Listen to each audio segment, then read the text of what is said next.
రాష్ట్రంలో ప్రస్తుతం hot topic ఏదంటే ఇటు దువ్వాడ శ్రీనివాస్ ఎమ్మెల్సీ గారు, మాధురి గారు. ప్రస్తుతం వారి జంటగా శ్రీవారి దర్శనానికి వచ్చారు. ఉదయం శ్రీవారి దర్శనం చేసుకున్నారు. ప్రస్తుతం మాడవీధుల్లో స్వామివారి వాహన సేవకై ఎదురు చూస్తున్నారు. ప్రస్తుతం శ్రీనివాస్ గారు మనతో ఉన్నారు. సరే, ఎలా జరిగింది దర్శనం? ఎలా ఏమడిగారు స్వామి గారిని? బ్రహ్మాండంగా జరిగిందండి. ఈ బ్రహ్మోత్సవాల సందర్భంగా ఆ కలియుగ వైకుంఠం శ్రీ శ్రీ శ్రీ వెంకటేశ్వర స్వామివారి దర్శనం ఈ సమయంలో చాలా గొప్ప విశేషమైనది. మరి ఈరోజు స్వామివారి బ్రహ్మోత్సవాల సందర్భంగా ఈ మాడవీధుల్లోనే వారి తాలూకా ఉత్సవ విగ్రహాలని మరి ఊరేగింపుగా తీసుకెళ్తారు. లక్షలాది మంది భక్తులు కూడా ఇక్కడికి విచ్చేయటం జరిగింది. మరి మాడవీధులు నాలుగు వైపులా కూడా ఎక్కడ చూసినా సరే జనసందోహంతో ఈరోజు ఎదురు చూస్తున్నారు. స్వామివారు ఎప్పుడు బయటకు తీసుకొస్తారు, ఆ అలంకరణ, ఆ అద్భుతమైనటువంటి ఆ వైకుంఠాన్ని ఇక్కడ మేము అనుభవిస్తామన్నటువంటి సంతోషంతో ప్రజలందరూ, భక్తులందరూ ఎదురు చూస్తున్నటువంటి సందర్భం.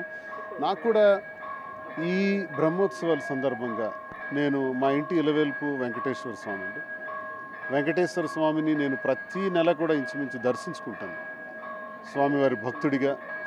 మరి ఈ మాడవీధుల్లో జరుగుతున్నటువంటి ఈ ఆనందమైనటువంటి సంతోషకరమైనటువంటి ఇది ప్రజలతో పాటు పాల్గొవాలని, ప్రజలందరితో మనం కూడా ఇక్కడ కూర్చుని చూస్తే ఆ కన్నుల విందేగా ఉంటుంది.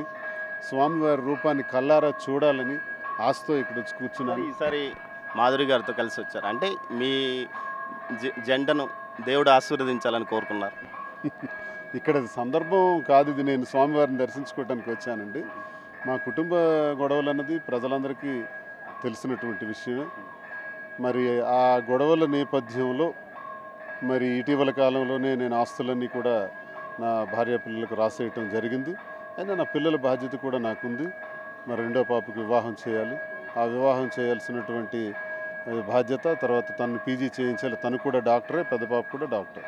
పిల్లల బాధ్యతను నేనే చూసుకుంటూ ఇప్పుడు జరిగినటువంటి ఈ పరిణామాల్లో మొన్న నేను కొంత బాకీ ఉండటం వల్ల, డబ్బులు నాకు ఎలక్షన్లో తను ఖర్చు పెట్టడం వల్ల మాధురికి నేను ఆ ఆస్తిని కూడా రాసిచ్చేస్తానని ప్రజలందరికీ కూడా చెప్పడం జరిగింది. మరి గడిచిన కాలంలో 2 ఏళ్ల నుంచి కూడా మా కుటుంబంలో వస్తున్నటువంటి గొడవల్లో భాగంగా మరి నాకు మాధురి గారే ఆలనా పాలన కూడా చూశారు. మరి అమ్మాయికి కూడా అన్యాయం జరిగింది. ఈ అన్యాయం జరిగినటువంటి పరిస్థితుల్లో ఆమె కూడా 2 అత్తవారి దగ్గర, కన్నవారి దగ్గర తను కూడా నష్టపోయింది. ఈ పరిస్థితుల్లో నేను ఆమెకి అండగా ఉండాల్సినటువంటి అవసరం ఉంది. శ్రీనివాస్ అంటే శ్రీకాకుళం జిల్లాలో ఒక అగ్రెసివ్ పర్సన్. అలాంటిది ఇక్కడ ఎలా ప్రశాంతంగా ఉండిపోయారు? ఆ అగ్రెసివ్నెస్ అనేది రాజకీయాల్లో వెళితే, రాజకీయంగా మాట్లాడాలనుకుంటే అది ఎప్పుడూ నాకు ఉంటుంది. అది నాకు జెనెటికల్గా ఉన్నటువంటి లక్షణం. అది నిలదీయాలనుకునేటప్పుడు అధికార పక్షం ఈరోజు చేస్తున్నటువంటి పనులన్నింటినీ కూడా ప్రజాపక్షంగా ఉంటూ ప్రజల గొంతై మాట్లాడుతూ గట్టిగా నిలదీస్తాను. అందులో రాజీ పడేటటువంటి అవకాశమే లేదు.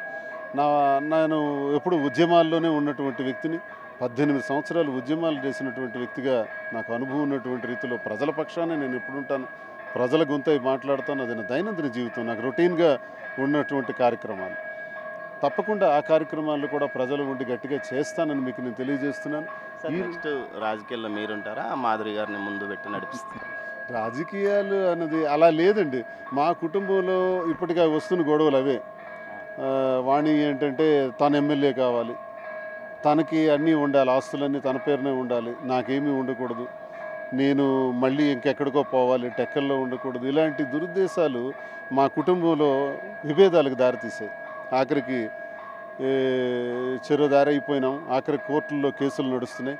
ఒకవైపు కోర్టులో కేసులు నడుస్తున్నటువంటి ఈ సందర్భంలో మాధురి అనేటటువంటి అమ్మాయికి రాజకీయాల్లోకి తెచ్చిందే మా కుటుంబం. వాణియే తీసుకొచ్చారు. ఆ అమ్మాయి నాకు తెలిసి రాజకీయాలు నేను చెయ్యాలి అనేటువంటి ఉద్దేశం లేదు. తను కుటుంబ పరంగా ఉంటాను. ఆమెకి 3 పిల్లలు ఉన్నారు, ఇంకా నాకు 2 పిల్లలు ఉన్నారు. ఇవన్నీ చూసుకుంటూ నెక్స్ట్ కాలం ఈ కోర్టులో వచ్చిన నిర్ణయాల మేరకు, కోర్టులో ఏ తీర్పు వస్తుందో ఆ తీర్పు వచ్చే నిర్ణయం ప్రకారం మా భవిష్యత్ జీవితం ఉంటుంది. అడగకూడదు కానీ ఒక క్వశ్చన్ సార్, 60 ఇయర్స్ ఈ వయసులో మనవడు మనవరాలతో అంటే మన మీ పిల్లలకంటే సొంత పిల్లల కంటే మన పిల్లల మీద ఎక్కువ ప్రేమ ఉంటుంది. వీళ్ళందరికీ దూరంగా ఉండడం మీకు బాధ అనిపిస్తుంది? బాధే సార్. వెంకటేశ్వర స్వామి గారి సన్నిధిలో కదా మాట్లాడుతున్నాను. బాధే. చాలా కష్టమైనటువంటి జీర్ణించుకోలేనటువంటి బాధ. నా పిల్లల్ని గుండెల్లో పెట్టుకొని పెంచాను, వాళ్ళకి ఎండ తగలకుండా పెంచాను, ఇద్దరిని డాక్టర్స్ని చేశాను, ఉన్నత విద్యాభ్యాసాలు చేసి మా పాప పెద్ద పాపకు కూడా ఘనంగా వివాహం చేశాను. మరి రెండో పాపకు కూడా అలాగే చేయాలి. ఇలాగే జీవితం చేద్దాం అనుకున్నాను. మీరు అన్నట్టు ఇప్పుడు 58 సంవత్సరాల వయసులో నాకు ఇవన్నీ అవసరమా? నాకు ఆ కోరికలు, ఆశలు, అలాంటి ఆలోచనలు నాకు ఎప్పుడూ లేదు. కానీ నా పరిస్థితులు, నాకు వాణికి ఉన్నటువంటి తీవ్రమైనటువంటి విభేదాలు, ఆ విభేదాలు తీవ్ర స్థాయిలో ఎలా అంటే ఆమె ఇంటికి తాళం వేసి నేను ఇంటికి రాకుండా ప్రయత్నించడం, టికెట్ నాకే కావాలని అధిష్టానం దగ్గర తీవ్రమైన ఒత్తిడి తెస్తే నేనే అధిష్టానానికి బ్రతిమలాడి వాణియే పోటీ చేయాలని చెప్పి నేనే 100 మెట్లు దిగి ఆమెకే ఆ టికెట్ వచ్చేటట్టు చేయటం, అది ఆమె నిలబెట్టుకోలేకపోయారు. అది కూడా నిలబెట్టుకోలేకపోయారు. ఆఖరికి మళ్ళీ నేనే పోటీ చేయాల్సి వచ్చింది. మొన్న ఇవన్నీ పిల్లల గురించి మీరు అడిగారు, కుటుంబం గురించి. ఇది నిజమే సార్, ఇది బాధాకరమైనటువంటి విషయమే. నా గుండెల్లో కూడా చాలా బాధ ఉంది. ఏం చేయమంటారు? ఏం చేయను? వెంకన్న సన్నిధిలో మాట్లాడుతున్నాను. ఏం చేయమంటారు? నా పరిస్థితులే నాకు ఈ స్థితికి దారితీసాయి. నేను చేసినటువంటి పని, నేను మాధురి నేను కలిసి రేపు కోర్టు నిర్ణయాల ప్రకారం భవిష్యత్తులో ఏం జరుగుతుందో మాకు తెలియదు. ఇంతవరకైతే మాకు అందరూ ఊహించినట్టు వివాహం జరిగింది, ఇవన్నీ అబద్ధాలు. ఇది మేము ఏం జరుగుతుందో తెలియనటువంటి ఈ పరిస్థితుల్లో నేను చెప్పేది ఏంటంటే, కుటుంబం కాపాడుకోవాలి, పిల్లల్ని కాపాడుకోవాలి. తనకు పిల్లలు ఉన్నారు, తను కుటుంబాన్ని చూసుకోవాలి, వాళ్ళ పిల్లల్ని జాగ్రత్తగా చూసుకోవాలి. భవిష్యత్తు ఎలా ఉంటుందో అయితే తెలియదు. ప్రజల కోసం అయితే కష్టపడి పనిచేస్తాం. జగనన్న నాకు ఇచ్చినటువంటి అవకాశాన్ని ఇప్పుడు కూడా జీవితాంతం ఆయనకి సేవ చేసుకుంటూ ఉంటానని మీకు నేను తెలియజేస్తున్నాను. Thank you. ప్రశాంతమైన వెంకన్న సన్నిధిలో ప్రశాంతంగా ఈ బ్రహ్మోత్సవాల సందర్శనకు వచ్చాము. కొంత కుటుంబ పరంగా, రాజకీయ పరంగా కొంత ఇబ్బంది ఎదుర్కొన్నప్పటికీ దేవుడి సన్నిధిలో వాటిని అన్నింటినీ మర్చిపోవడానికే తామిద్దరము ఇక్కడికి వచ్చామని దువ్వాడ శ్రీనివాస్ గారు అంటున్నారు. కెమెరా పర్సన్ పురుషోత్తంతో దామోదర్, తిరుమల మాడవీధుల నుంచి. For more videos like this, subscribe Big TV channel.